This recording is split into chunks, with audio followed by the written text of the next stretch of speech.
आप देख रहे हैं श्री महाकाल लोक टीवी। नमस्कार, आप देख रहे हैं श्री महाकाल लोक टीवी। मैं हूं आपके साथ आरती गहलोत। आइए नजर डालते हैं प्रमुख खबरों पर। उज्जैन की युवा मंच सत्संग समिति द्वारा शहर के निराश्रित बुजुर्गों को 10 किलो गेहूं का वितरण किया गया। गौरतलब है कि समिति हर माह कार्यक्रम आयोजित कर बुजुर्गों को गेहूं का वितरण करती है। समिति के इस योगदान से बुजुर्गों को खाद्यान्न को लेकर किसी तरह से परेशानी नहीं होती है। मंच प्रवक्ता अजीत मंगलम ने बताया है कि कार्यक्रम का आभार गोपाल बागरवाल ने माना है। आप देख रहे हैं श्री महाकाल लोक टीवी। विधानसभा चुनाव को लेकर प्रत्याशियों द्वारा जहां जीत के दावे किए जा रहे हैं, तो वहीं बीजेपी और कांग्रेस के प्रमुख नेताओं द्वारा एक दूसरे पर पलटवार भी करने का सिलसिला जारी है। इधर कांग्रेस के प्रदेश मीडिया प्रभारी के मिश्रा ने इंदौर एक विधानसभा क्षेत्र के बीजेपी उम्मीदवार कैलाश विजयवर्गीय पर निशाना साधा और कहा है कि कैलाश विजयवर्गीय पर कुछ आपराधिक रिकॉर्ड है, लेकिन उनका निर्वाचन आयोग द्वारा नामांकन रद्द नहीं किया जा रहा है।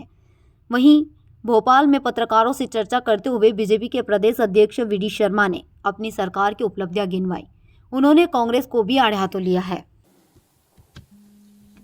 पिछले सप्ताह देश की एमओएस आदरणीय मीनाक्षी लेखी जी भोपाल पधारी थी और उन्होंने कांग्रेस के प्रत्याशियों को लेकर एक भ्रामक जानकारी परोसी थी और जो मुझे जानकारी है कि आप लोगों के प्रश्नों में वो खुद उलझ गई थी और मुझे जल्दी प्लेन पकड़ना है, वॉच दिखाकर प्रेस कॉन्फ्रेंस खत्म कर चुकी थी। आज कांग्रेस पार्टी ने एक और बड़ा खुलासा करने का निर्णय लिया है। जिस वक्त मैं आपसे बात कर रहा हूं, उस वक्त इंदौर में हमारे राष्ट्रीय प्रवक्ता चरण सिंह सप्रा साहब और हमारे विधानसभा क्षेत्र क्रमांक 1 के प्रत्याशी संजय शुक्ला जी मीडिया से चर्चा कर रहे हैं। भारतीय जनता पार्टी जो यह साबित कर रही है कथित तौर पर कि वह कुलीनों का एक बहुत बड़ा समूह है और उन कुलीनों के आगे सारे राजनैतिक दल चरित्रहीन हैं। मगर जो आज हम खुलासा कर रहे हैं, दस्तावेजी खुलासा है, उसके बाद यह साबित हो जाएगा कि सो कॉल्ड चरित्रवान भारतीय जनता पार्टी में कैसे कैसे लोग हैं और वह राष्ट्रीय स्तर तक काबिज हैं। उनमें से एक नाम है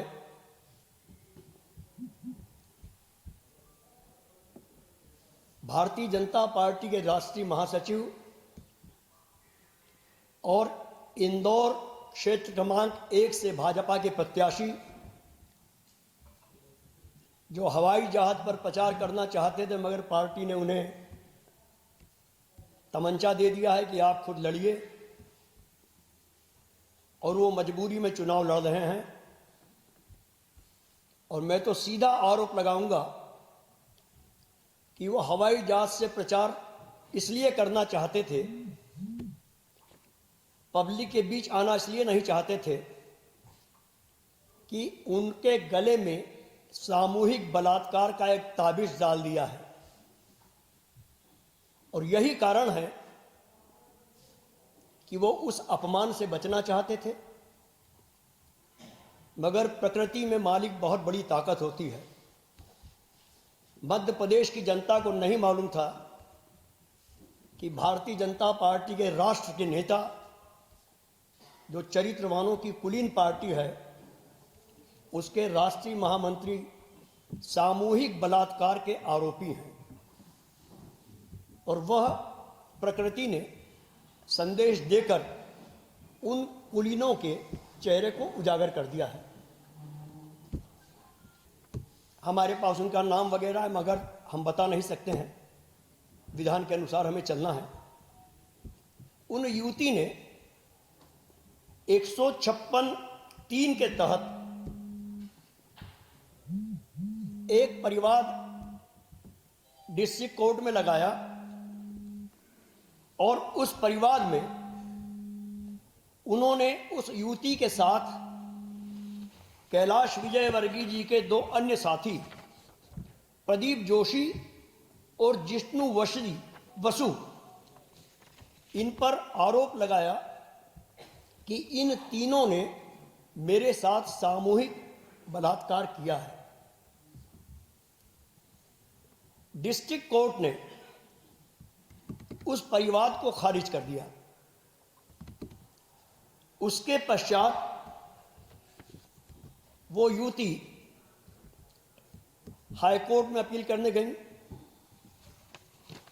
हाईकोर्ट ने उस 156(3) के परिवाद को जो निचली अदालत ने खारिज किया था उसे गंभीरता पूर्वक सुना और सुनने के बाद यह आदेश पारित किया कि निचली अदालत इस मामले की विधि सम्मत पुनः सुनवाई करे। हाईकोर्ट के निर्देश के बाद निचली अदालत ने उस प्रकरण की सुनवाई की और सुनवाई करने के बाद न्यायालय के आदेश पर थाना बिलाला को यह निर्देश दिया गया कि इन राष्ट्रीय नेता सहित उनके 2 सहयोगी बलात्कारियों के खिलाफ धारा 417, 376, 406, 313 और 120(b) के तहत प्रकरण दर्ज किया जाए।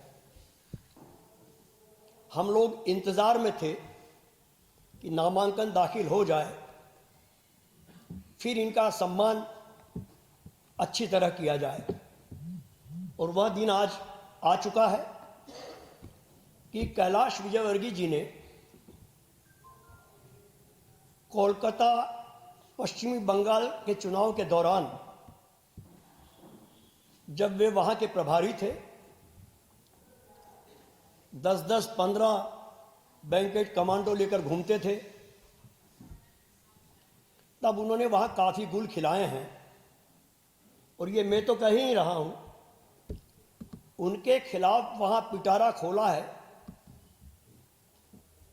पूर्व राज्यपाल जो भारतीय जनता पार्टी के वरिष्ठ नेता रहे हैं, पश्चिमी बंगाल प्रदेश भाजपा के अध्यक्ष रहे तथागत राय साहब, उन्होंने भी कैलाश विजयवर्गीय जी के खिलाफ बहुत गंभीर आरोप लगाए हैं। एक भारतीय जनता पार्टी की नेता हैं पामेला गोस्वामी, जिन्हें पुलिस ने जब वो उनकी कार को पार्किंग कर रही थी तब 100 ग्राम कोकीन के आरोप में उन्हें गिरफ्तार किया था। और वो पामेला गोस्वामी जी ने भी पुलिस को यह कहा था कि आप मुझसे पूछताछ मत कीजिए, कैलाश विजयवर्गीय जी के बहुत करीबी राकेश सिंह हैं, आप उन्हें गिरफ्तार कीजिए। यह हमारे शब्द नहीं हैं, भाजपा की ही नेता पामेला गोस्वामी जी के शब्द हैं।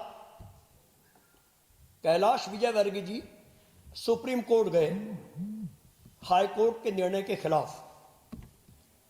माननीय सर्वोच्च अदालत ने भी कैलाश विजयवर्गीय जी को राहत न देते हुए उच्चतम न्यायालय के निर्देश को सही माना, यानी उन्हें लिबर्टी नहीं मिली और वह प्रकरण आज भी लंबित है।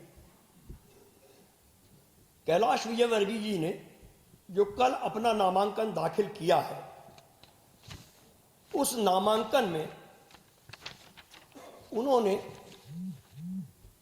2 महत्वपूर्ण जानकारियां छुपाई हैं। पहली जानकारी है कि वे सामूहिक बलात्कार के एक आरोपी हैं जिनके विरुद्ध एफआईआर दर्ज है, और दूसरी जो है उसका मैं जिक्र बाद में करूंगा, तो 2 जानकारियां उन्होंने छुपाकर अपने शपथ पत्र में निर्वाचन आयोग को, इंदौर अपने कॉन्स्टिट्यूंसी में, मध्य प्रदेश को और देश को धोखा दिया है, क्योंकि वो राष्ट्रीय नेता हैं, इसलिए देश को जोड़ना स्वाभाविक है। यह अपराध बहुत संगीन है। लोक प्रतिनिधित्व कानून की धारा 125A में इस बात का स्पष्टता उल्लेख है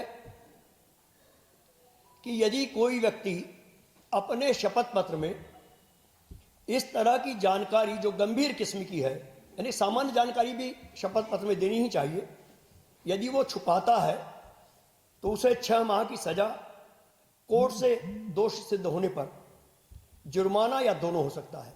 शपथ पत्र कोई शादी की पत्रिका नहीं है, जो शादी की पत्रिकाओं में लिखा रहता है दोहा शुरू में कि भेज रहे हैं स्नेह निमंत्रण प्रियवर तुम्हें बुलाने को, ओ मानस के राजहंस तुम भूल न जाना आने को, तो ये कोई शादी की पत्रिका नहीं है। ये शपथ पत्र आपके चरित्र को, आपकी ईमानदारी को, आपके नैतिक भ्रष्टाचार को, जिसे भाजपा नैतिक मानती इसलिए मैं नैतिक कर रहा हूं, है अनैतिक हो, प्रदर्शित करता है। और शपथ पत्र देश की सर्वोच्च अदालत तक आपका कथन माना जाता है। आपने उस कथन के साथ कुठाराघात किया है और उसकी जानकारी नहीं दी है। धारा 193 के अंतर्गत भी 3 साल की सजा, जुर्माना या दोनों का प्रावधान है। तो यह तो सिद्ध दोष अपराध है, इसकी किसी को जानकारी छुपाई जाए वह भी असंभव है, और इसमें कोई बहाना भी नहीं चलेगा, क्योंकि एफआईआर आपके खिलाफ है। आप ये भी नहीं कह सकते हो कि मेरे खिलाफ कमलनाथ जी ने ये एफआईआर करवाई है। तो इतनी बड़ी गंभीर धारा को आपने शपथ पत्र में ना जारी कर, सार्वजनिक कर, एक अक्षम्य अपराध किया है।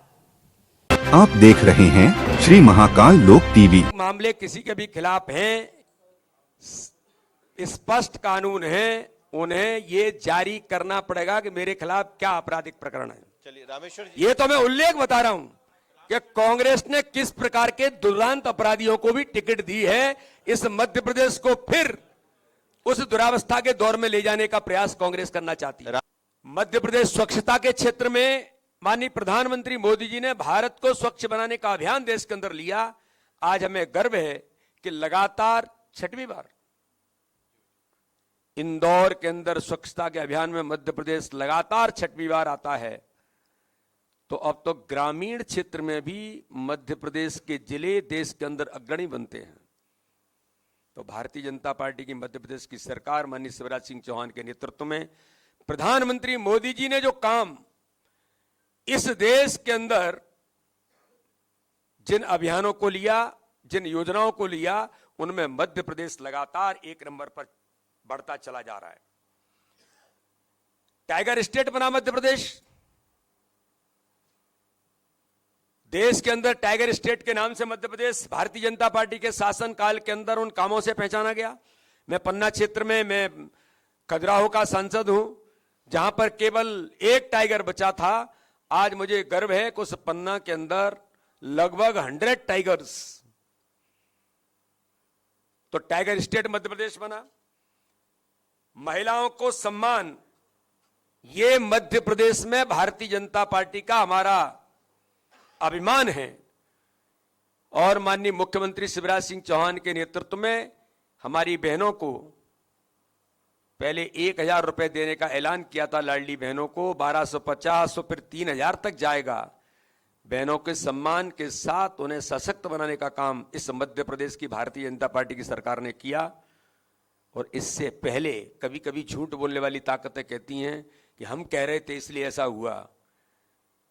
बैरिया, भारिया और बैगा आदिवासी बहनें, ये वो ट्राइब्स हैं जो ट्राइब्स खत्म होने की ओर अग्रसर थी। इन पर भारतीय जनता पार्टी की सरकार ने पहले रिजिम में 1000 रुपए उन बहनों के खाते में डालते थे। दुर्भाग्य से एक मिस्टर करप्शन नाथ की सरकार बन गई थी, बंटा ढार, जिसने 2003 से पहले मध्य प्रदेश को बंटा ढार दुरावस्था के दौर में लाए थे, उनके इशारे पर चलने वाली सरकार थी। वो 1000 रुपए गरीब आदिवासी बहनों के बंद कर दिए थे। मैंने उल्लेख इसलिए किया है।